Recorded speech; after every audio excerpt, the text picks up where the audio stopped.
Hey everyone, how's everybody doing? Hope you guys are doing awesome. It's James here with Digital Gold Rush Tools, your one-stop shop to grow your online business. Today I'm going to be comparing in a bird's eye view the 9-to-5 business model versus the passive residual income business model. But before I do, I want to first set the stage of the 9-to-5 business model. I think this way it'll help you guys understand both business models a little bit better if I started with the basics of the 9-to-5 first. So the majority of the population work for an employer. You punch in every day, and the amount of time that you put in has a direct correlation to how much money you can make, right? So that's pretty straightforward. So basically, you're trading your time or your hours for dollars, which is the total opposite of passive residual income, which I'll explain in more details in a few minutes. So far, it's pretty straightforward. I also broke down the typical 9-to-5 business model into 3 categories. The first category is an employee that makes a good amount of money, but has to sacrifice a lot of time and also has a lot of stress and responsibilities to the company. They often have very little spare time to spend with their family or even their loved ones. The second category is an employee that's making money, but only enough to pay for the monthly expenses. So in other words, they're living pretty much paycheck to paycheck, and they have even less time to spend with their loved ones or their friends and their family. The third category is an employee that is barely scraping by. They're working a lot of hours or maybe have more than one job just to pretty much make ends meet, right? They never have time to socialize pretty much except for Facebook, right? So everybody has time for Facebook because they spend all their hours or their time working to make money. I mean, they're making money to literally live. All 3 categories that I mentioned have one commonality. Were you guys able to figure it out? If you said time freedom, you hit the nail right on the head. I mean, all 3 categories requires a lot of your time to pretty much generate money, right? To make income, you would have to sacrifice a lot of your time. And don't get me wrong, there's nothing wrong to be in any of these categories if you're not aware of any other option. I mean, I've totally been there. I worked for a company for over 13 years and I was earning good income, but as I mentioned, the good income definitely came with a price, right? I was strapped down to the company. And some people like the security of the 9-to-5, and they like to know when they're working or how much money they're going to be making, and that's totally fine as well. So with that said, that's pretty much the foundation of a 9-to-5 business model. So now I'm going to explain the passive residual income business model, and you'll see the significant difference between the two. So let's go ahead and just jump right to it. As for passive residual income, it's the total opposite of the 9-to-5 business model. I'm going to show you guys how you can run a passive residual business, basically an autopilot that requires a lot less of your time. It sounds a little too good to be true, but it's totally attainable, and I'm currently using it to run my online businesses. You know the saying that documentation beats conversation, so let me just show you guys instead.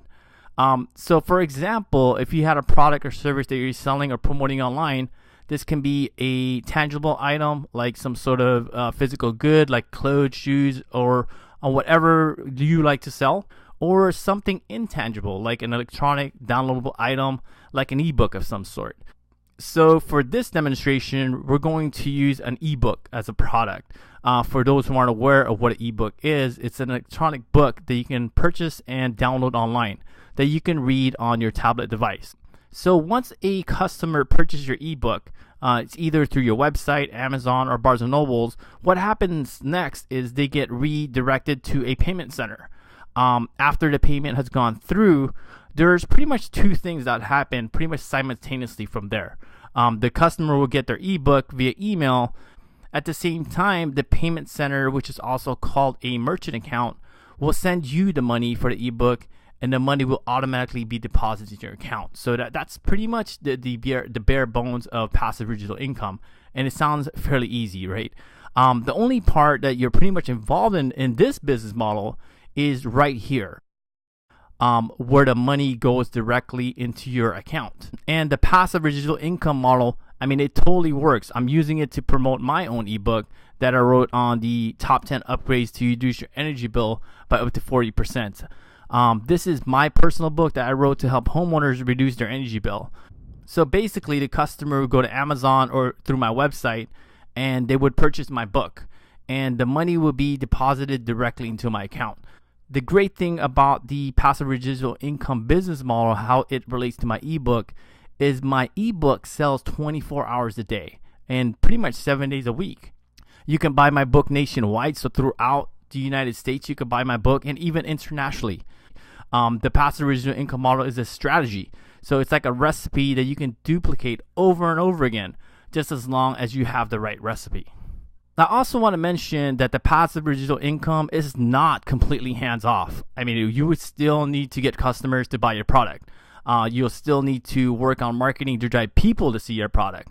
So you also need to increase your conversion rate from people just viewing your product, so window shopping, to actual buyers of the ebook or the product you're selling. There's a lot of misconception out there that once you start a passive residual income business that you can just sit back and collect paychecks, and that's definitely far from true, especially when you first start off. It takes a lot of hard work, and it definitely takes a lot of front end work and planning to build a passive residual income. But if it's set up correctly and you can provide your customers with value-added product, it can basically run on autopilot with less time involved compared to the 9 to 5. As I mentioned here, you have to have a value-added product, right? You don't want to just promote or sell junk, right? That's another misconception out there. People think they're gonna sell junk and people will buy. I mean, you may have someone, somebody buy that one particular product at maybe one point, but you're not going to have them as a true customer.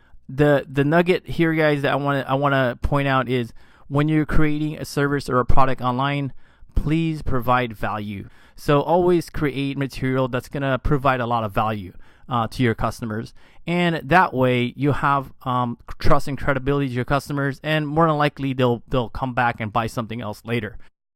Instead of spending a lot of hours working to make someone else rich, you're actually investing your time to grow your business and create more money and more time with your friends or family member, or just pretty much spend time doing the things that you love to do. But before we break away, as a disclaimer, remember, this is just a bird's eye view, and there are other steps involved in starting a passive residual income business. If you're interested in learning how to start earning passive residual income, you can visit my website at www.digitalgoldrushtools.com, where I dive in deeper into alternative ways to generate passive residual income. So if you guys want more information, definitely go to www.digitalgoldrushtools.com. I hope you guys walked away with a few golden nuggets that you guys can implement today in your business. Thank you guys for watching, and remember to keep digging in the digital gold mine. The nuggets are there. Just don't stop. And I'll see you guys in the next video.